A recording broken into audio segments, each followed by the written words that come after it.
പേര് മാറി മാറി ഭരിച്ചിട്ട് ഞങ്ങൾക്ക് ഈ അവസ്ഥ തന്നെയാണ്. അത് കഴിഞ്ഞു, ഇനി അതൊന്നും ഉണ്ടാവില്ല.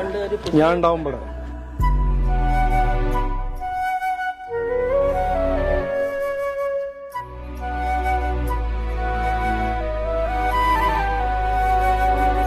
ഭർത്താവിന് 3 വിരലില്ല, പണിക്കൊന്നും പോകാൻ പറ്റുന്നില്ല സാറേ. മനസ്സിലായി. ഞാൻ ചെയ്യാം.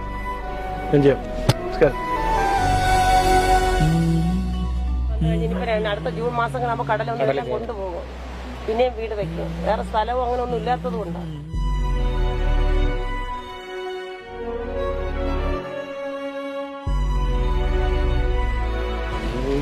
ശരിയല്ല, ഇതിന് ഇരുന്ന് പരിഹാരം ഉണ്ടാക്കണം, ഇരുന്ന് ചെയ്യണം.